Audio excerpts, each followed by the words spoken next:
હું તમને એક એવી જગ્યા ઉપર લઈને આવ્યો છું, માતાજી રાંદલમાના બેસણા છે અને સાથોસાથ સૂર્યનારાયણ ભગવાનની મૂર્તિ.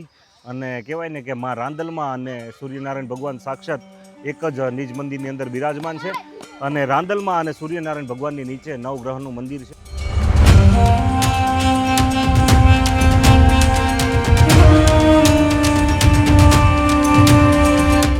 જ્યારથી આ મંદિરની સ્થાપના થઈ ત્યારે ઋષિમુનિઓ દ્વારા કહેવામાં આવ્યું કે આ સૂર્યનારાયણ ભગવાન અને શનિદેવની એક કહેવાય કે પ્રતિમા છે અને બહુ જ અતિ પ્રાચીન અને અલૌકિક આ પ્રતિમાઓ છે.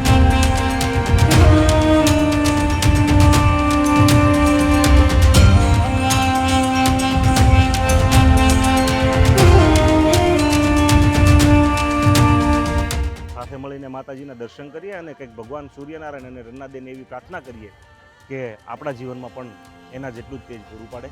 જય સિયારામ, જય મારા.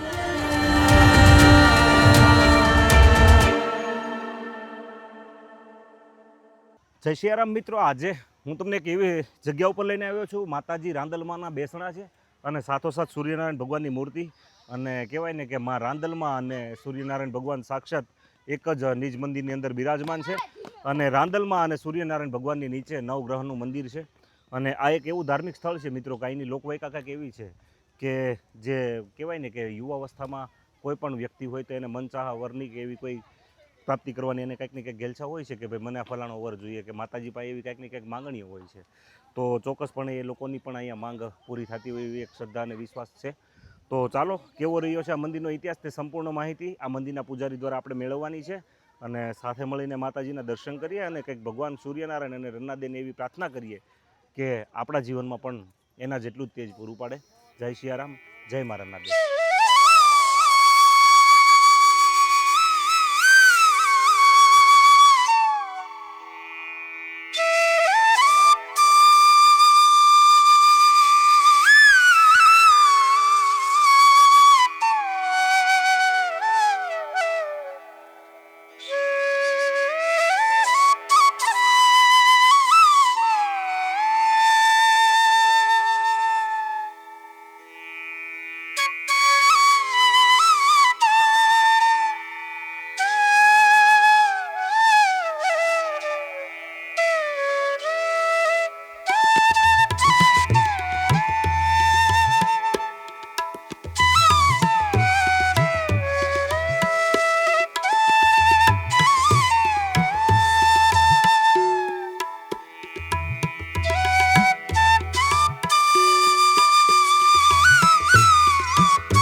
માને ચડે છે ખાંડ ખીર રોટલી રે મને ચડે છે ખાંડ ખીર રોટલી રે માની માનતા એ દુખિયા અવતારે મની માંગાય દુખિયા અવતારે મારી દુખિયાના દુઃખ ભાંગતા રે મારી દુખિયાના દુઃખ ભાંગતા રે ભારત ખંડમાં દળવા એવા ગામ છે રે ભારત ખંડમાં દળવા એવા ગામ છે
મિત્રો આ રન્નાદેવ મંદિરના પરિસરમાં નવગ્રહના મંદિરો પણ આવેલા છે અને જેવી રીતે સ્ક્રીનમાં તમે જુઓ છો તેવી રીતે વૈભવના દાતા ભગવાન શ્રી શુક્રદેવ આ શુક્રદેવનું મંદિર છે નવગ્રહના દર્શન તમને હું ફાસ્ટ ફોરવર્ડમાં કરાવું છું તો બની રહેજો વિડીયોમાં અને પછી પૂજારી આવે અત્યારે બહાર ગયા છે તો એની સાથે આપણે આ મંદિરના ઇતિહાસ વિશે પણ આપણે વાત કરવી છે અને શ્રી ધર્મરાજ યાને શ્રી યમદેવ આ યમદેવતાનું મંદિર છે અને આ જગ્યાથી આપણે જો કે બધાથી બીતા હોય તો એક આ એવા દેવતા છે કે આપણી ઘરે કોઈ દિવસ ન આવે ભગવાન ઘરે પણ ધર્મરાજ યાને કે યમદેવતા શ્રી પરમાત્માનું નિયત સ્વરૂપ છે જય યમદેવતા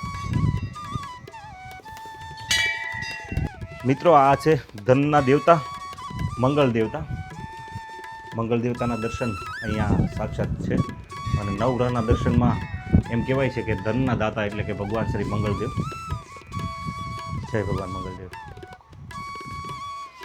મિત્રો આ જગ્યા ઉપર જ્યારે મંદિરનું કામ થયું અને ખોદકામ કરવામાં આવ્યું ને એટલે આ જગ્યા ઉપર સ્વયંભૂ હનુમાનજી મહારાજની મૂર્તિ મળી હતી જે સંકટમોચન હનુમાનજી મહારાજનું મંદિર જે છે આ મંદિરમાં કહેવાય ને જે કંઈ મૂર્તિ આપણને દેખાય છે સ્ક્રીન ઉપર તે સ્વયંભૂ હનુમાનજી મહારાજ જમીનમાંથી પ્રગટ થયેલા હનુમાન દાદા જય હનુમાનજી મહારાજ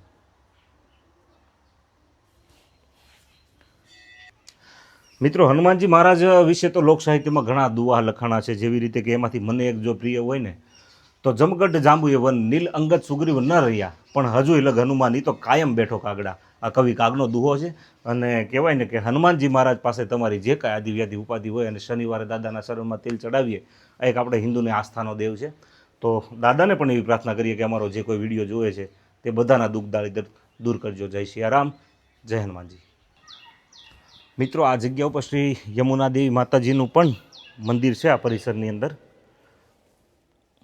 દાદાએ થોડી વાર પહેલાં મને કીધું હતું પણ ઇતિહાસ હું ભૂલી ગયો કઈ રીતનું છે પણ હમણાં દાદા જો મળશે તો ચોક્કસથી આ મંદિર વિશે પણ આપણે માહિતી મેળવશું જય યમુના મૈયા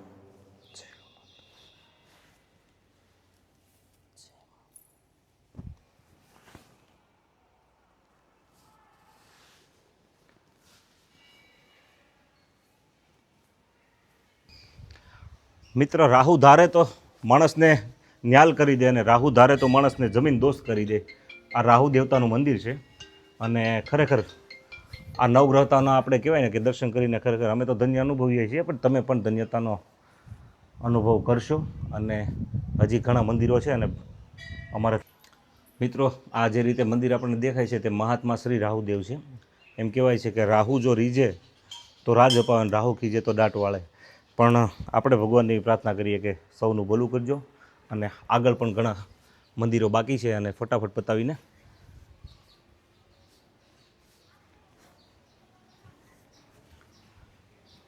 મોક્ષદાતા ભગવાન શ્રી શનિદેવ ઓમ શમ શનિશ્ચરાય નમઃ.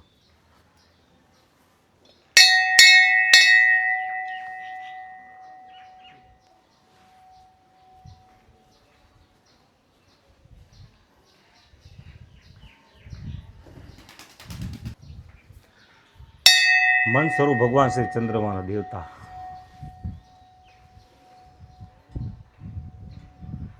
જાળી છે એટલે કદાચ તમને દેખાવું ઓલું થશે, પણ હવે દરવાજો તો લોક છે.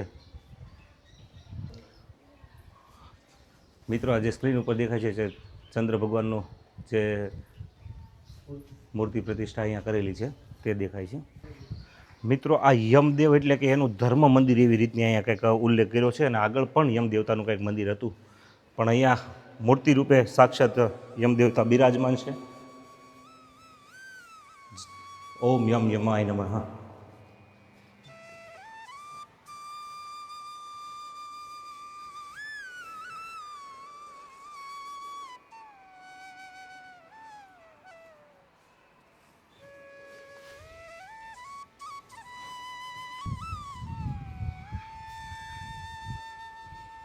જય બુદ્ધ દેવતા.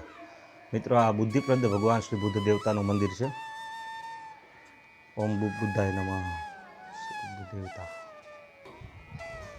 મિત્રો, બુદ્ધિના કારક અને આપણી ચતુરાઈના કારક એટલે કે દેવગુરુ બૃહસ્પતિ એટલે કે ગુરુ ગ્રહ દેવતાનું આ મંદિર છે.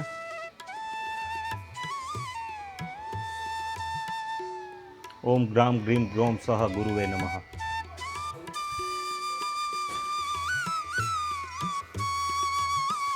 મિત્રો, આ કેતુ દેવતાનું મંદિર છે. કેતુ ગ્રહ દેવતા.